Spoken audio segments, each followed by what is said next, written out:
अगर अगर मैं बात करता हूँ किस चीज की भला, अगर हम बात करते हैं रेट लो की, तो रेट लो क्या बोलता है? रेट लो बोलता है कि नहीं यार, बाकी सब बातें ठीक है, लेकिन पावर में ए नहीं आएगा, अल्फा आएगा। पावर में बी नहीं आएगा, बीटा आएगा। बच्चे प्लीज मुझे ये डिफरेंस एक बार समझा दो।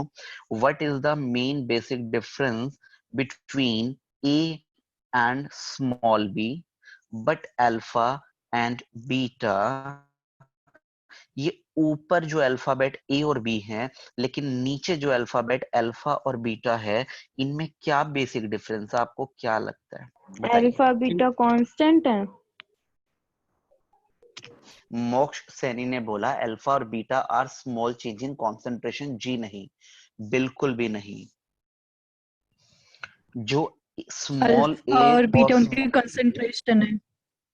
Okay, small A and small B are the number of moles present in balanced chemical equation। हाँ जी, क्या ये लाइन क्लियर है जो मैंने लिखी है? Yes sir. Number of moles yes sir. Present in balanced chemical equation, चलिए ठीक है। और इनकी वैल्यू आपको बैलेंसिंग से पता लग जाती है, बैलेंसिंग से यस। पता लग जाते हैं, यानी कि थियोरिटिकली पता लग जाती है। थियोरिटिकली आप इसे फाइंड आउट कर सकते हैं। ठीक है, कैसे? सपोज करो ये राइट साइड में एग्जांपल लिख रखा है N2 प्लस में H2। मैं आप लोगों को लिख कर दे दूं N2 प्लस में H2, और मिलकर क्या बन गया, ये थोड़ा ठीक कर देते हैं, N2 प्लस H2 मिलकर बन गया NH3। मैंने आपको बोला बेटा खुद बैलेंस कर लो और खुद ही स्मॉल ए और स्मॉल बी की वैल्यू पता लगाओ। तुम खुद बताओ, क्या आपको खुद इसको बैलेंस करना क्या कंफर्टेबल नहीं रहेगा? खुद बैलेंस कर लोगे बड़े प्यार से, तुम्हें पता है यार यहाँ 1 आएगा, हाइड्रोजन के आगे 3 आएगा, अमोनिया के आगे 2 आएगा। तुम्हें पता लग गया सीधा सीधा, स्मॉल ए की वैल्यू 1 है, स्मॉल बी की वैल्यू 3 है। ये तो तुम्हें थ्योरेटिकली पता लग गया, रिएक्शन को बैलेंस किया और सीधा लिख दिया तुमने ए और बी की वैल्यू। लेकिन अगर हम बात करते हैं रेट लॉ की, रेट लॉ में हम क्या यूज करेंगे? Alpha and beta. क्या यूज करेंगे बेटे? अल्फा एंड बीटा यूज करेंगे। अल्फा एंड बीटा ये क्या है बेटे? ये है number of mole that actually and simultaneously, number of moles that actually and simultaneously collide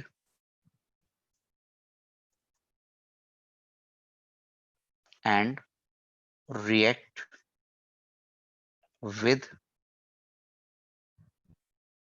each other, which actually and simultaneously collide and react with each other। ये बताओ, क्या ये क्लियर हुआ बेटा? ये बताओ मुझे, ये हमें कैसे पता लग पाता नो है? सर, एक बार मैं बताता हूं, ये आपको एक्सपेरिमेंटली पता लग पाता है। मैं एक एग्जांपल और यूज करूंगा इसके को समझाने के लिए, ठीक है? एक एग्जांपल और बताता हूं, सबके सब कॉन्सेंट्रेट करना जो मैं एग्जांपल आपके साथ शेयर करूंगा। ठीक है, थोड़ा सा इमेजिनेशन पर अपना जोर डालना है हम लोगों को अब अपने। ओके, सुनो ध्यान दो बेटा, ये थोड़ा सेपरेट कर देते हैं मैटर, ये वाला। ओके, सपोज करो बेटे, हम अपनी क्लासरूम में बैठे हैं, हम अपनी क्लासरूम में बैठे हैं, और वहां जो स्टूडेंट्स हैं, मैं उन स्टूडेंट्स को एक तरह से पार्टिकल मानकर चल रहा हूं, रिएक्टेंट मानकर चल रहा हूं, पार्टिकल मानकर चल रहा हूं। ठीक है बेटा, तुम बताओ मुझे साइमल्टेनियसली, साइमल्टेनियसली एक ही पर्टिकुलर टाइम पर कितने स्टूडेंट आपस में टकरा सकते हैं, कोलाइड कर सकते हैं? प्लीज मुझे बताइए, एक ही टाइम पर कितने स्टूडेंट आपस में टकरा सकते हैं? मैंने ऐसे एक चुटकी बजाई, बस उस पल में कितने स्टूडेंट आपस में डायरेक्टली एक दूसरे से टकराएंगे, कोलाइड करेंगे? कोई लिमिट है या लिमिटलेस है? प्लीज बताइए, जो तुम्हें लगता हो, कोई जल्दबाजी नहीं है। लिमिटलेस। लिमिटलेस। ओके, अब मैं बताता हूँ तुम कहां पर गलत हो। पता क्या होता है, आप एक बात स्टूडेंट देखो, लिमिटेड है। एक बात सुनो, स्टूडेंट्स मेरी बात लिमिटेड सुना। है। देखो देखो देखो, मेरी बात सुनो। थोड़ा इमेजिनेशन पर जोर डालेंगे। हम्म, ये बेंच है, क्लासरूम का बेंच है। अगर हम रियलिटी में सामने बैठे होते तो मैं तुम्हें प्रैक्टिकल कैसे करके दिखाता, वो मैं यहाँ ड्रॉ कर रहा हूँ बेटे। नो बेटे, तुम्हारा लिमिटलेस बोलना गलत है। लिमिटेड कैसे है वो मैं अभी प्रूव कर दूंगा। मोक्ष ने बोला लिमिटेड है। बेटे एक बात सुनो, यहाँ पर बैठा है सात्विक, और उसके बाद कौन बैठा है, सपोज करो मोक्ष। उसके बाद कौन बैठा है बेटा, आर्यन। ये लो जी, आर्यन बैठा है। अब सुनो बेटे, मैंने सात्विक को धक्का दिया, ये देखो मैंने सात्विक को पुश किया। सात्विक किससे जाके कोलाइड कर रहा है, किससे जाके टकरा रहा है? मोक्ष मोक्ष। से। मोक्ष किससे जाके कोलाइड कर रहा है? आर्यन आर्यन। से। आर्यन से। आर्यन बेटे जाके किससे टकराया? लड़कियों की लाइन में घुस गया ये। अब मुझे नहीं पता ये मेरे प्रेशर से गया कि इसकी खुद की साजिश थी। अब सुनो, क्या सात्विक डायरेक्टली आर्यन से कोलाइड किया है? क्या नहीं। सात्विक डायरेक्टली आर्यन से कोलाइड किया है? तो आप इस कोलिजन को काउंट नहीं करेंगे। आप इस कोलिजन को काउंट नहीं करेंगे। तुम कहोगे सर थोड़ा और समझाओ, नहीं समझ में आया। मैं बताता हूँ बेटे, क्यों टेंशन ले रहे हो। ये लो बेटे, इधर है नवीन सर। नवीन सर ने 5 न्यूटन फोर्स लगाया। मोक्ष देख, फिजिक्स घुसा दी बेटा मैंने बीच में। 5 न्यूटन फोर्स लगाया नवीन सर ने। सात्विक के ऊपर 5 न्यूटन फोर्स लग रहा है। सात्विक ने आगे मोक्ष को भी कितना फोर्स प्रोवाइड किया? Around 4 Newton. थोड़ा बहुत तो डिक्रीज होगा ना फोर्स आगे जाते जाते। मोक्ष ने आगे जाके कितना फोर्स लगाया? 2 न्यूटन। एग्री करते हो मेरी बात से? आगे जाके धक्का उतनी स्पीड से लगेगा, धीरे धीरे इंपैक्ट कम हो जाएगा। बताओ फटाफट। कम हो जाएगा। कम हो जाएगा इम्पैक्ट। बेटे सपोज करो, रिएक्शन होने के लिए कम से कम कितना फोर्स चाहिए? 4 न्यूटन फोर्स चाहिए। तो क्या ये 2 न्यूटन फोर्स अपने किसी काम का है? बताओ मुझे। नहीं सर। नहीं। आर्यन भी क्या तो कुछ फोर्स लगाएगा सर। बेटे, बेटे वो तो उसकी अपनी साजिश है ना, उसके दिमाग में कुछ और बातें चल रही हैं बेटे। उसको तो हम काउंट नहीं करेंगे ना। हम तो ईमानदारी काउंट करके चल रहे हैं फिलहाल। अब सुनो बेटे, 5 जूल या 4 जूल जो फोर्स है, क्या वो आर्यन तक पहुंच पाया सच में? नहीं पहुंच पाया। तो एक बात देखो बेटे, क्लास में एक बच्चा, ये दूसरा बच्चा, ये तीसरा बच्चा, ये चौथा बच्चा, ये पांचवा बच्चा, ये एक दूसरे से कोलाइड कर रहे हैं। तुम कह रहे हो सर लिमिट लेस है, कोई लिमिट नहीं है, जितने मर्जी बच्चों से टकरा सकता है। बेटे ये अपने लिए मायने नहीं रखते। मायने अपने लिए रखते हैं ये सातों के सातों एक दूसरे से, सबसे एक ही बार में कोलाइड करें। यानी कि इधर से स्टूडेंट नंबर 1 आ रहा है, इधर से स्टूडेंट नंबर 2 आ रहा है, इधर से स्टूडेंट नंबर 3 आ रहा है, इधर से स्टूडेंट नंबर 4 आ रहा है। बेटे जो स्टूडेंट नंबर 4 है वो तीनों से टकरा रहा है। फर्स्ट, फोर्थ और थर्ड तीनों से टकरा रहा है। प्लीज समझने की कोशिश कर रहा। रवि समझ में आई ये वाली बात मेरी? मैं ग्रीन कलर ले रहा हूं अब आगे। बेटे ये ग्रीन कलर वाला नंबर 4, ग्रीन कलर वाला नंबर 4, ये बेटे तीनों से टकरा रहा है। 1 से भी, 2 से भी और 3 से भी। बेटे और कलर चेंज कर लेता हूँ, रेड कलर ले लेता हूँ। ये नंबर 1 वाला बेटे ये तीनों से टकरा रहा है, 2 से, 3 से और 4 से टकरा रहा है। इसे बोलते हैं बेटे साइमल्टेनियस कोलिजन। इसे बोलते हैं साइमल्टेनियस। इसे साइमल्टेनियस नहीं बोलते हैं हम। इसमें तो लगातार आगे की तरफ जाते हुए कोलिजन एनर्जी क्या हो रही है? लगातार आगे की तरफ जाते हुए फोर्स क्या होता जा रहा है? खुद बताओ तुम बेटे, इस वाले लेवल पर जो ये लंबी सी सीरीज है, लगातार आगे जाते हुए फोर्स कम होता जा रहा है, कोलिजन के लिए एनर्जी कम होती जा रही है। अरे कोलिजन के लिए एनर्जी कम होगी, कोलिजन के लिए एनर्जी कम होगी तो पुराने वाले बॉन्ड टूटने के चांस भी क्या होंगे? नए कम होंगे। नए वाले बॉन्ड बनने के चांस भी क्या होंगे? कम होंगे। तो बेटे ये कोलिजन पूरा का पूरा अपने लिए मायने नहीं रखता, हमारे लिए कौन सा कोलिजन इंपॉर्टेंस रखता है, मायने रखता है, जो कॉन्टिन्यूटी में हो या जो साइमल्टेनियस हो? प्लीज बताइए कौन सा हमारे लिए इंपॉर्टेंस रखता है? Simultaneous. साइमल्टेनियस वाला। अब तुम बताओ बेटे, कितने स्टूडेंट आपस में एक दूसरे से साइमल्टेनियसली कोलाइड कर सकते हैं? तुम खुद सोचो बेटे। ऊपर 4. से एक ऊपर से एक स्टूडेंट आया, यहाँ से दूसरा स्टूडेंट आया, यहाँ से तीसरा आया, राइट साइड से फोर्थ स्टूडेंट आया। बेटे ये चार भी आपस में पूरी तरह से टकरा जाए बहुत बड़ी बात है। इनको भी सिर्फ अपना शोल्डर इस तरफ रखना होगा। फर्स्ट वाला पूरा आके टक्कर नहीं मारेगा, बुल फाइट नहीं करेगा, सिर्फ ये अपना शोल्डर इस तरफ लेकर आएगा। सेकंड वाला भी सिर्फ अपना एक शोल्डर लेकर जाएगा, और बेटे थर्ड वाला भी अपना सिर्फ एक शोल्डर लेकर जाएगा, फोर्थ वाला भी सिर्फ अपना एक ही शोल्डर लेकर जाएगा। तब जाके चारों आपस में साइमल्टेनियसली कोलाइड करेंगे, और चार से ज्यादा तो पॉसिबल ही नहीं है। लो बेटे सार्थक को घुसा दो तुम बीच में, ये लो, ये इधर से सार्थक आ गया, ये सार्थक आ गया। बेटे सार्थक ऐसे बीच में अगर जाएगा ना, तो ये फोर्थ और थर्ड वाले के बीच में गैप बढ़ जाएगा। तो बेटे एक ही बार में 3 या 4 से ज्यादा पार्टिकल साइमल्टेनियसली कोलाइड नहीं कर सकते। मैक्सिमम 1 2 3 4 पार्टिकल ही एक दूसरे से कोलाइड कर सकते हैं। यहाँ पे ऐसा नहीं है कि 25 पार्टिकल इधर से आ रहे हैं, 25 पार्टिकल राइट साइड से आ रहे हैं और अचानक से उन्होंने बोल दिया आक्रमण। ऐसा नहीं होगा बेटा, ये साइमल्टेनियस कोलिजन नहीं है। साइमल्टेनियस कोलिजन तो ये ऊपर वाला है, जिसमें एक पार्टिकल, 2 पार्टिकल, 3 पार्टिकल, हद से हद 4 पार्टिकल आपस में कोलाइड कर सकते हैं। ये बताओ बेटे, मैंने बहुत ही सीरीज से हटके तुम्हें एग्जांपल देने की कोशिश की है, ठीक है?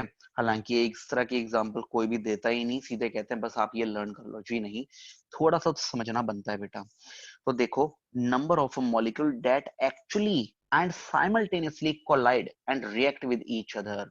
ये नहीं बेटे एक पार्टिकल जाके सेकंड से कोलाइड किया और सेकंड जाके थर्ड से कोलाइड किया, नो। फर्स्ट और थर्ड के बीच में भी उसी वक्त कोलिजन होना चाहिए, ऑन द स्पॉट कोलिजन होना चाहिए, तब जाकर बात बनती है। हाँ जी बेटे, ये बताओ, मैं नहीं कह रहा तुम्हें 100% समझ में आया। तुम्हें ये जो फालतू की ये बकवासी स्टोरी जो मैंने बताई है, क्या मैं 30 to 40% का रेशो लेके चल सकता हूँ कि कुछ Yes, दिमाग में sir. घुसता है? 30 to 40% बता दो सिर्फ। बताओ बेटा सभी, Sir. गुंजन, श्वेता, घुस हनी, गया. सभी बताओ बेटे, बाकी सभी। यस मैं सर। नहीं कह रहा Clear, 100%, sir. 100% कभी भी नहीं होता सीधा सीधा। 100% हमेशा होता है जब हम चीजों को और आगे करते रहते हैं। देखो मैं बताता हूँ, तुम समझोगे मेरी बात को।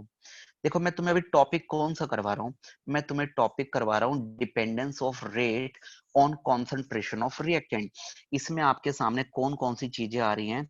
लॉ ऑफ मास एक्शन जो मैं आपको पढ़ा रहा हूँ, और मैं रवीना क्या साथ में क्या पढ़ा रहा हूँ बेटे, दूसरा मैं आपको पढ़ा रहा हूँ रेट लो। ये रहा रेट लो, देखो बीच में गुस्सा पड़ा है, ये मैंने अंडरलाइन किया। अब एक बात देखो, ये चीज मैं तुम्हें रवीना अभी पढ़ा रहा हूँ और मैं कह रहा हूँ 30 to 40% समझ में आ गया, समझ लो बहुत अच्छे समझ में आ रहा है। मैं ऐसा क्यों बोल रहा हूँ?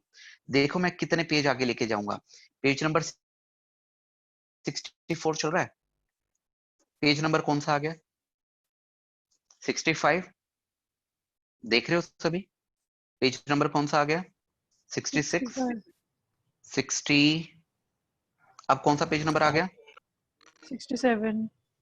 बेटे? 67. पेज नंबर 67 मैं आपको कल या परसों करवाऊंगा, लेकिन पेज नंबर 67 का काम आज भी डिस्कस हो रहा है। ये देखो मैं आपको याद दिलाता हूं, देखो, the number of ions, atoms और मॉलिक्यूल, मॉलिक्यूल भी कह सकते हैं मेरे, colliding to each other simultaneously to give product. तुम एक बात बताओ, जो मैंने तुम्हें अभी अभी स्टोरी बताई है पूरी की पूरी, क्या बेटे उस स्टोरी में भी मैं ये बार बार साइमल्टेनियसली वर्ड पर जोर डाल रहा हूं कि नहीं डाल रहा हूं? प्लीज बताओ। Yes, sir. डाल तो दो. Ravi, Yes, sir. रवि रवि मैं तुम्हें पेज नंबर 64 करवा रहा हूं बेटे, लेकिन वही चीजें घूम फिर के कहां पर फिर आने वाली हैं? पेज नंबर 67 पे भी आने वाली हैं। 67.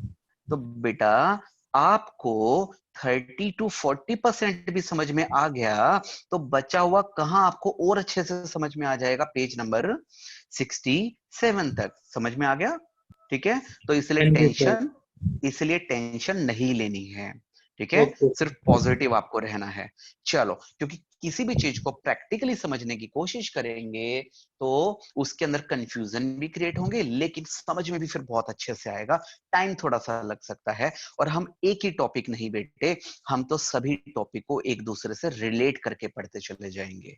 ठीक है, फिर बाद में याद रखने में भी थोड़ा इजी रहता है। चलो, अब इसको तो रब कर देता हूं यहां से। वापस कौन से पेज पर आ जाऊं? पेज नंबर 64 पर आ जाता हूं। ये लो जी, पेज नंबर 64 आ गया हमारा। ठीक है, और ये लो राइट साइड में data.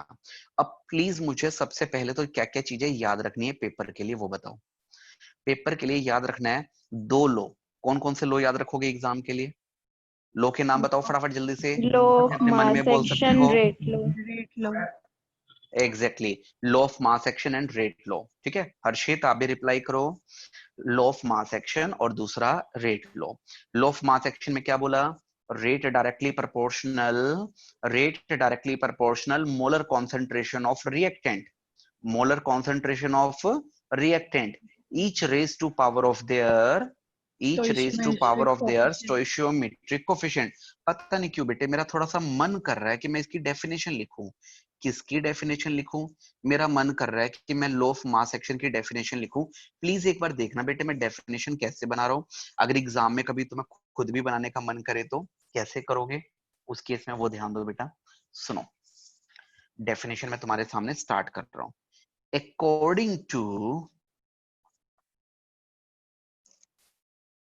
according to law of mass action, comma, rate is directly proportional to, directly proportional पूरा वर्ड नहीं लिख रहा हूं, मेरे पास स्पेस थोड़ा कम पड़ जाएगा नहीं तो। rate of reaction is, या rate is directly proportional to, directly proportional to, directly proportional to Molar product concentration. of, ना product of molar concentration of reactant। बेटे प्लीज मुझे एक बार रिप्लाई करना, ये मैं प्रोडक्ट वर्ड बीच में क्यों डाल दिया? ये इस प्रोडक्ट का क्या मतलब है बेटे? ये प्रोडक्ट मल्टीप्लाई कौन सा, साइन के रिएक्टेंट लिए, प्रोडक्ट वाला प्रोडक्ट है Multiply क्या? sign. मल्टीप्लाई साइन के एग्जैक्टली, लिए। क्योंकि आपके पास जितने भी रिएक्टेंट होते हैं उन सब की मोलर कॉन्सेंट्रेशन को तुम मल्टीप्लाई करते हो। मल्टीप्लाई करने का मतलब बेटे आप उनका प्रोडक्ट निकालते हो, प्रोडक्ट करते हो आप उनको। तो product of molar concentration of reactant each raised to power of their SC, Supreme Court. क्या Stoichiometric मीनिंग है? coefficient. स्नैपचैट। एग्जैक्टली, स्नैपचैट, बिल्कुल बेटा। ठीक है, पेपर में यही लिख के आई हो। चलो ठीक है जी। हाँ जी लविशा, समझ में आ रहा है बेटा? और महेश्वर, आप कल एब्सेंट थे, आज वाला कुछ समझ में आ रहा है? मैंने कल वाला भी रिपीट करने की बहुत कोशिश की बेटे, इसीलिए। प्रिंस आप बताओ, सात्विक, विश्वास। चलिए नेक्स्ट आगे ध्यान दो बेटे, सुनो।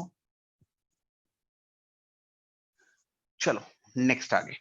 तो बेटे ये तो डेफिनेशन मैंने लिख दी। किसकी डेफिनेशन लिखी है मैंने आपके सामने अभी अभी? लॉ ऑफ मास एक्शन की। बताओ बेटे एक बार, लॉ ऑफ मास एक्शन की डेफिनेशन में कोई डाउट? No, sir. क्या नो मैं सुन सर। सकता हूं आप लोगों से? Sun low. Yes sir. Okay, कौन सुनाएगा, कौन सुनाएगा? देखते हैं एक सेकेंड, थोड़ा सा अटेंडेंस पर भी नजर डालते हैं। हर्ष तायल तू बता, बता तू थोड़ा कंफ्यूज रहता है। देखना नहीं है, स्क्रीन को नहीं देखना, सीधा खुद को अनम्यूट कर और मुझे लॉ ऑफ मास एक्शन की डेफिनेशन सुना दे। मिस्टर तायल, जल्दी से, फटाफट, टाइम वेस्ट ना करें।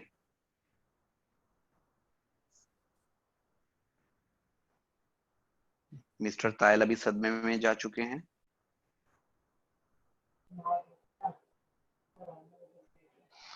हाँ 11th वाले से काफी ज्यादा मैच करता है बिल्कुल। ये हर्ष तायल तो रिप्लाई ही नहीं कर रहा। हाँ बेटे कौन बताएगा फिर कहते हैं सर हमें मौका नहीं मिलता। बोले सर? बोले। हाँ जी बोलो, बिल्कुल एज यूजुअल बोलो फिर अब जिसको बोलना है, बिना स्क्रीन में Accord, देखे, चीटिंग नहीं करनी है। according to law of mass action, rate is directly proportional to the product of the molar concentration of reactant, each raised to power its stoichiometric coefficient. Very good, बिल्कुल ठीक है। और आकाश करेगा खुद को अनम्यूट, बताओ बेटा। आकाश बताओगे? Yes, sir. हाँ जी बेटे बताओ, प्लीज बताओ According to definition. it, rate of reaction is directly proportional to the product of molar concentration of reactant, each raised to power their stoichiometric coefficient. बिल्कुल सही चंगा। हाँ जी चलो फिर आगे।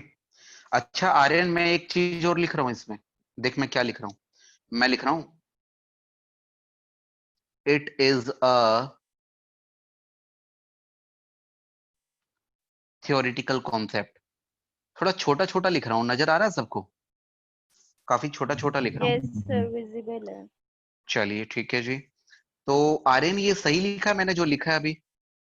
मैंने लिख दिया it is a theoretical concept, लिख सकते हैं ऐसा? कोई प्रॉब्लम इसमें? नहीं सर। चलो ठीक है जी।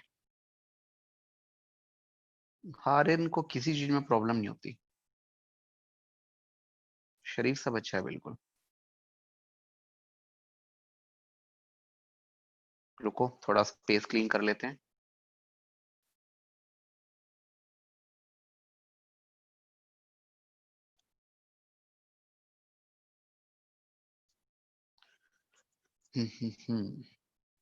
ये मैं इसलिए कर रहा हूँ ताकि आपको अगर सपोज स्क्रीनशॉट भी लेना है तो आपको फिर कोई प्रॉब्लम नहीं होगी, बहुत अच्छे से आप स्क्रीनशॉट ले पाएंगे इसका।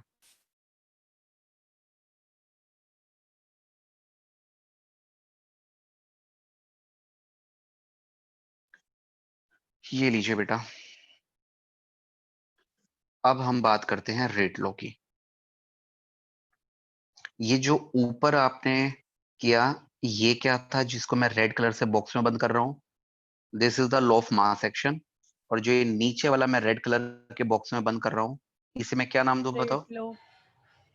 Rate ये लो जी, इसे नेम देंगे रेट लॉ। क्या आपको लगता है रेट लॉ की भी डेफिनेशन बनानी बनती है? ऐसे तो पार्शियलिटी हो जाएगी उसके साथ। तो ये लो बेटा, रेट लॉ की डेफिनेशन बनाते हैं, ठीक है। Rate law, according to rate law, comma, rate is directly proportional to product of molar concentration of reactant, each raised to। हाँ जी बेटे, यहां तक की डेफिनेशन ऊपर मैच करती है कि नहीं करती है बताओ? इतनी definition law of mass action से पूरी तरह से मैच करती है या नहीं करती है? करती है सर। पूरी तरह से मैच करती है, इतना तो याद रहेगा। चलो अब इसमें मैं क्या ऐड करने वाला हूं, उसमें तो लिख दिया रेज्ड, आगे लिख दिया to power of their stoichiometric coefficient. इसमें क्या लिखूंगा? According to rate law, rate is directly proportional to product of molar concentration of reactant each raise to any power. बताना बेटे अल्फा और बीटा की वैल्यू फिक्स है कि वो कुछ भी हो सकती है? कुछ भी हो सकती है। और वो पता कैसे लगती है? एक्सपेरिमेंटली। तो क्या लिखना पड़ेगा, मजबूरी है, पावर के आगे क्या वर्ड लिख दिया? Any. Raise to any power which is determined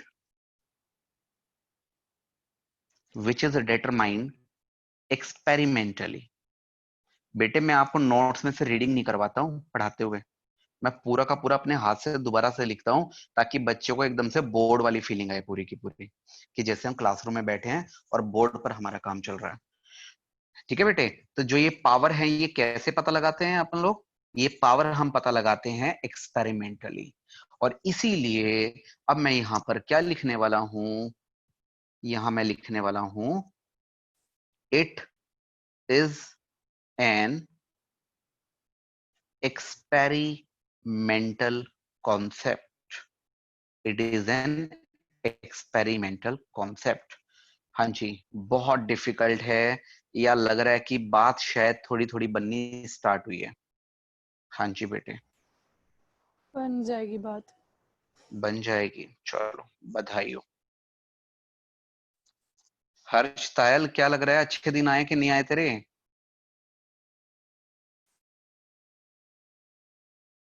हर्ष तायल नहीं रिप्लाई करता बिल्कुल भी। आ गए, अच्छा जी, चलो जी, ये लो बेटा ये लो। ये पता नहीं निकम्मा क्या क्या मैसेज भेजता रहता है। अमित का ध्यान, सर बन गई, क्या बन गई? मैं इस चीज के बारे में नहीं पूछ रहा, मैं अंडरस्टैंडिंग की बात कर रहा हूँ। तू पता नहीं क्या बन गई वो की तो बात कर पहले ही रहा थी सर। है। अरे तू चुप कर, तू बहुत बदमाश है ये भाई, ये नहीं मानता। लो बेटा ध्यान दो। आर्यन, यहाँ मोहाली में हूं मैं, इतने करप्ट ऑफिसर हैं यहाँ के, हद से ज्यादा। मतलब बरगद के पेड़ जैसे तो उनके पेट निकले हुए हैं, और इतने करप्ट हैं, हद से ज्यादा करप्ट हैं। चलो, तो बेटे होप सो आपको ये चीज क्लियर हो गई होगी। फटाफट जल्दी से एक बार देखो, अब एक बार रीड करना स्टार्ट करो नोट्स में से, नोट्स की भी रीडिंग ले लो। सबसे पहले law of mass action, please read करना जल्दी से।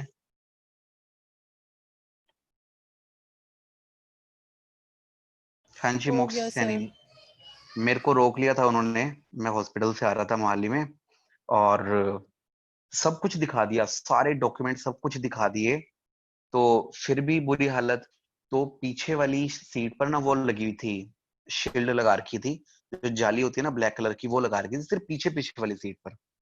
तो कुछ उसको नहीं मिला ना बोलने के लिए, कहता जो आपने जाली लगा रखी है इसका चालान कटेगा। ठीक है, लेकिन बेटा चालान नहीं कटवाया मैंने, मैं तुम्हारी ऐसी की तैसी।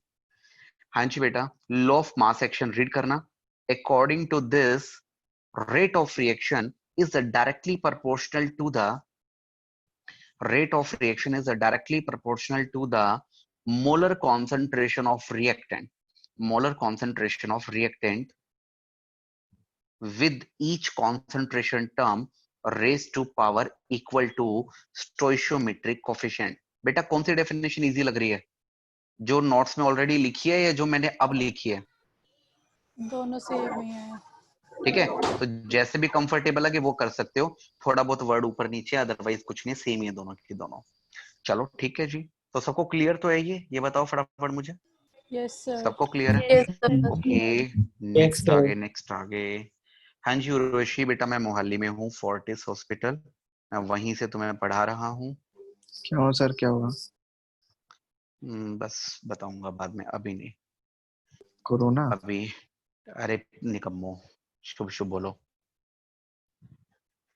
बेटे ध्यान दो, सुनो इधर, ये कोरोना तो ना पानीपत में ही है, यहाँ नहीं है वो ये कंडीशंस। पानीपत में तो बहुत बुरी हालत हुई पड़ी है। हाँ जी बेटे, तो आपको ये वाला फॉर्मूला भी क्लियर है जो मैंने अभी अभी येलो कलर से हाईलाइट किया? ठीक है, और इसके बाद हनी, नो बेटा, सब गड़बड़ हो गया। सुनो, ध्यान दो इधर। रेट इज इक्वल टू में डायरेक्टली प्रोपोर्शनल का साइन हटाया तो बाकी सब कुछ तो सेम है, डायरेक्टली प्रोपोर्शनल का साइन हटाया तो एक रेट कांस्टेंट लग गया। रेट कांस्टेंट क्या लगा है? के।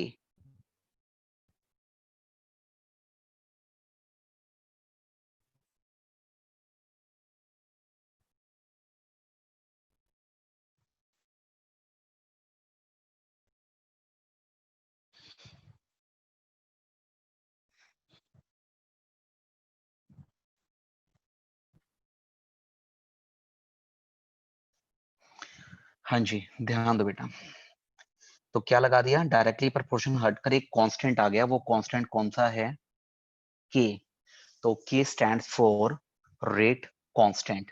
हाँ जी, कर पाएंगे इतना, हो जाएगा यस बड़ी इजीली। सर। ओके, आज ये बाकी सब बच्चे रिप्लाई क्यों नहीं करते, कौन कौन है, अक्षिता और अश्मीत और कौन, हर्षित जैन, हर्षित कुंडू, हेमंत, कितने सारे स्टूडेंट बेटे, आप लोग भी तो रिप्लाई किया करो, आप लोग रिप्लाई क्यों नहीं करते। हाँ जी, नेक्स्ट आगे ध्यान दीजिए, ध्यान दो बेटा। ये बात हो रही है लॉ ऑफ मास एक्शन की, this is your law of mass action, law of mass action, ध्यान दो बेटा।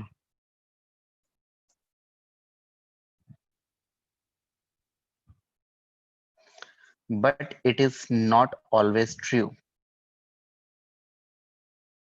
राइट। एक्सपेरिमेंटली जब पता लगाया तो पता लगा कि ये गलत है। हाँ जी बेटा, नेक्स्ट आगे, it is found that rate of reaction may not depend upon A and B. Is it clear? Rate of reaction small a और small b पे डिपेंड नहीं करता, वो किस पर डिपेंड करता है, वो अल्फा एंड बीटा पर डिपेंड करता है। However, it depends upon alpha and beta. बताओ बेटा, जो चीजें मैं तुम्हें कल से बताता रहा हूँ ये वही लिखी हुई हैं या कुछ अलग है। Yes sir. However, it depends upon alpha and beta. So according to rate law, rate law, rate of reaction किसके अकॉर्डिंग बात कर रहा है, ये रेट लॉ के अकॉर्डिंग बात कर रहा है। Rate of reaction is directly proportional to concentration raise to order. ये तुम्हें समझ में नहीं आएगा, ऑर्डर मैं बताता हूँ क्या होता है। ये फॉर्मूला क्लियर है, पहले बताओ, ये फॉर्मूला जो मैंने अभी भी हाईलाइट किया, rate yes is sir. Directly proportional to A की पावर अल्फा बी की पावर बीटा। अच्छा एक बात बताओ मुझे, एक बात बताओ, अगर यहाँ पर ए भी होता, बी भी होता और फिर सी भी होता, तीन रिएक्टेंट होते, उस केस में क्या करते, उस केस में आप alpha, beta and gamma. Gamma आप करते, ठीक है। ठीक है, ऐसा हो जाता, ठीक है, नो इश्यू, ठीक है, ये तो नॉर्मल सी बात है। डायरेक्टली प्रोपोर्शन हटकर क्या लगा रखा है, ये देखो डायरेक्टली प्रोपोर्शन हटकर क्या लगा रखा है, के के। ऊपर भी लगाया था नीचे भी लगा दिया, ठीक है, वो तो सब सिंपल सी बात है। अच्छा बताओ, जो ये पावर में तुम निकालते हो, वो पावर में लवकेश हम क्या क्या निकालते हैं, हर्ष पावर में क्या निकालते हैं, अल्फा और बीटा। कैसे निकालते हैं ये, थियोरेटिकली या फिर experimentally. how experimentally. these alpha and beta we conclude experimentally, और ये अल्फा बीटा गामा इन सब के सम को, इन सबको प्लस कर दो, प्लस करके जो आता है उसे क्या नाम दे दिया गया, एक नया रिगार्ड उसे दिया, एक नया वर्ड उसके लिए डाल दिया। क्या वर्ड हमने उसके लिए डाला है बताओ, उसके लिए वर्ड हमने यूज किया ऑर्डर ऑफ रिएक्शन। क्या ऑर्डर। वर्ड हमने यूज किया, ऑर्डर ऑफ रिएक्शन हमने यूज किया है। ओके, ध्यान दो, नेक्स्ट आगे सुनिए।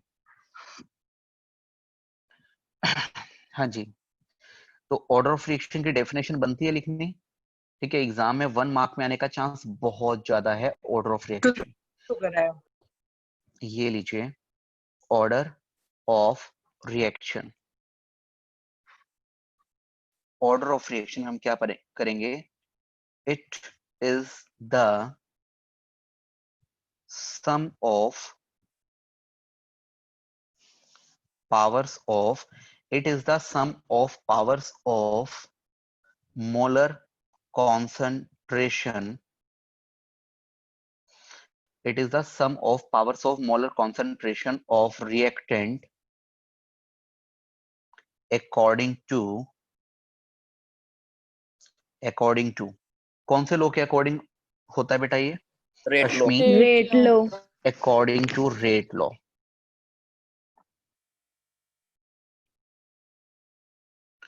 which is observed, क्या लिखूं, experimentally. एक्सपेरिमेंटली, वाओ, एक नई आवाज आई, तुषार सेनी की आवाज से शायद से ये। हाँ जी, order of reaction is equal to में, how you can calculate order of reaction? Just addition of alpha, beta, gamma, delta, so on, जितने भी रिएक्टेंट आपके पास हैं, इन सब के सम को हम क्या बोलेंगे? ऑर्डर ऑफ रिएक्शन हम इसे बोलेंगे। ये बताइए, क्या ये क्लियर हुआ बेटा सभी को? सर हाँ जी बेटा। सर हमने रेट लॉ की डेफिनेशन के अंदर ऑर्डर ऑफ रिएक्शन क्यों लिखी पावर में? वो तो तभी होगा जब ए की कंसंट्रेशन बी की कंसंट्रेशन के इक्वल होगी। जी नहीं, बिल्कुल भी नहीं होगा ऐसा। आपको किसने कहा कि ए की कॉन्सेंट्रेशन और बी की कॉन्सेंट्रेशन बिल्कुल सेम होगी? इससे क्या हो जाएगा? इससे क्या अल्फा और बीटा भी सेम आएगा? बिल्कुल बेटा, बता। सर सेम नहीं आएगा, मतलब ऐड हो जाएगी ना पावर, बेस सेम होते हैं तो पावर ऐड होती है। बेटे मैथमेटिक्स मत लगा, प्योर मैथमेटिक्स लगा दिया तूने तो, प्योर मैथमेटिक्स लगा दिया बेटे, ऐसा नहीं करना बेटे। ए रिप्रेजेंट कर रहा है केमिकल को, एक नेचर को रिप्रेजेंट कर रहा है, वो बेस को रिप्रेजेंट नहीं कर रहा तुम्हारे मैथ वाले, ठीक है? मैथ मत लगाओ बेटे कि ए और बी दोनों के दोनों बेस हैं और वो दोनों सेम हो गए तो पावर को ऐड करेंगे, ऐसा नहीं है बेटे यहाँ पे, नो ऐसा नहीं है। देख सुन, मैं बताता हूँ। मोक्ष, मोक्ष आपका नेम है ए, आपकी पॉकेट में 50 रुपए, और सात्विक का नेम है बी, उसकी पॉकेट में 20 रुपीज, दोनों के मिला के कितने पैसे हो गए? 70 हो गए। कोई जरूरी नहीं है, हमें तो 50 प्लस में 20 कर दिया, 70 हो गया, बात खत्म। अब आप मोक्ष हो और वो कौन है? सात्विक है, तो तुम दोनों क्या हो गए? बेस हो गए एक तरह से, हमें उससे कोई मतलब नहीं है, ठीक है? वो चाहे सेम है अलग है, डजेंट मैटर, उनकी कॉन्सेंट्रेशन भी अलग अलग हो सकती है। हम सिर्फ अल्फा और बीटा की वैल्यू को ऐड कर रहे हैं, हम नंबर ऑफ पार्टिकल्स को एक तरह से ऐड कर रहे हैं, कितने पार्टिकल आपस में साइमल्टेनियसली कोलाइड करते हैं, ये आपको ध्यान देना है। मैं अब ये फालतू का मैटर यहाँ से हटा देता हूँ, किसी को स्क्रीनशॉट लेना है तो वो ले सकता है। ये देखिए,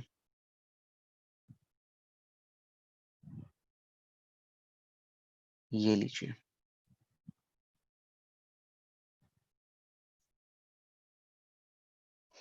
हाँ मैं फिर बता देता हूँ अमित, ऑर्डर वाला बस सीधा सीधा ध्यान रख। सबसे पहले रेट लो में आपने किस चीज को स्टडी किया? रेट लो में अल्फा और बीटा को, क्लियर है इतना? तो अल्फा और बीटा को जब हम लोगों ने स्टडी किया तब क्या हुआ बेटे? अल्फा और बीटा को स्टडी किया, वो क्या कैसे पता लगती हैं? एक्सपेरिमेंटली पता लगती हैं। वो एक्चुअल में है क्या? अल्फा और बीटा एक्चुअल में है क्या? These are the number of ions, number of atoms, number of particles, number of molecules that collide simultaneously to provide product. Alpha और बीटा ये होते हैं, और इनके एडिशन को क्या नाम दे दिया? ऑर्डर ऑफ रिएक्शन, बात खत्म। सिर्फ अल्फा बीटा गामा इन सब के एडिशन को हमने क्या नाम दे दिया?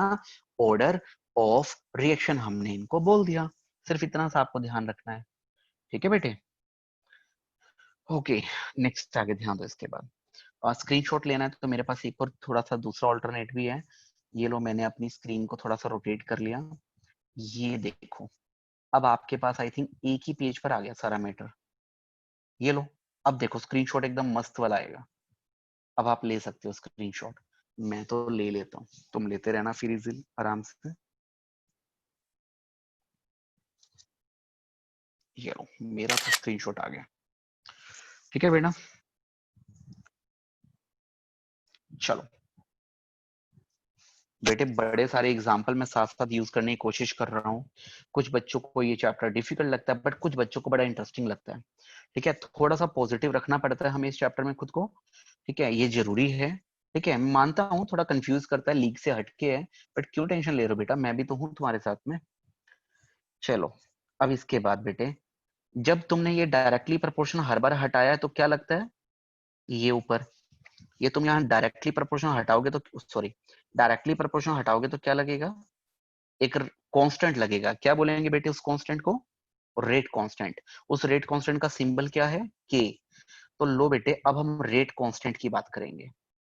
ये लीजिए, रेट कांस्टेंट के बारे में आप स्टडी कर रहे हो क्या? रेट कांस्टेंट की डेफिनेशन भी आप दे सकते हो क्या? देखो ध्यान से, रेट कांस्टेंट की डेफिनेशन कैसे हो सकती है? पीछे कैसी आवाजें आ रही हैं?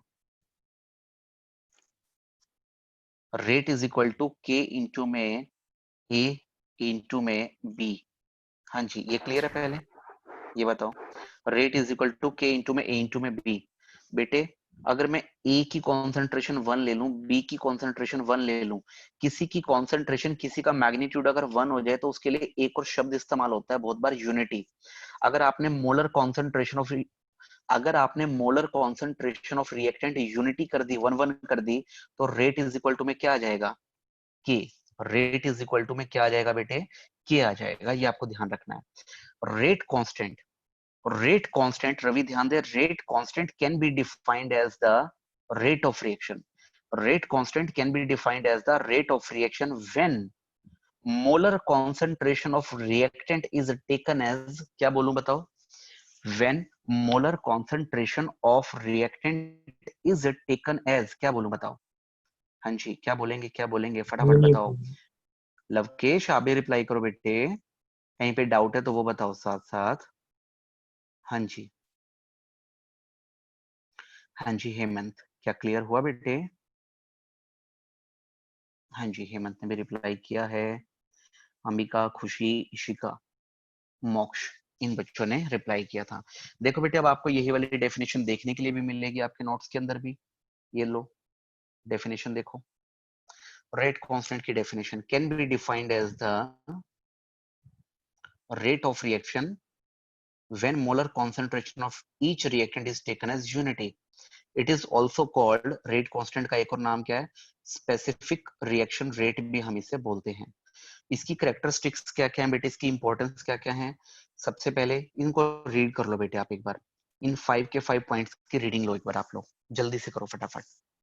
इसके अंदर से आपका 1 मार्क का क्वेश्चन निकलता है, 1 मार्क कॉन्सेप्चुअल क्वेश्चन यहां से निकलते हैं, 1 मार्क कॉन्सेप्चुअल क्वेश्चन।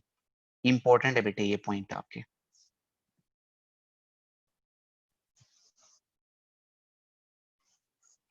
अच्छा, आपने ना आज सिर्फ पेज नंबर 64 65 नहीं किया, आपने पेज नंबर 67 का भी कुछ डेटा किया है, ये ध्यान रखना।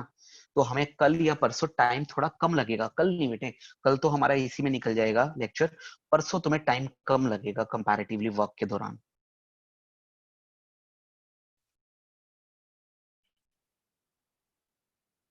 हाँ जी बेटे, क्या कर पाओगे? तो आज हम इतना ही करते हैं, ठीक है? आपको कैरेक्टरिस्टिक्स ऑफ रेट कांस्टेंट तक अपना अच्छे से रिवाइज कर लेना बेटे, ठीक है? वहां तक अच्छे से अपना रिवाइज कर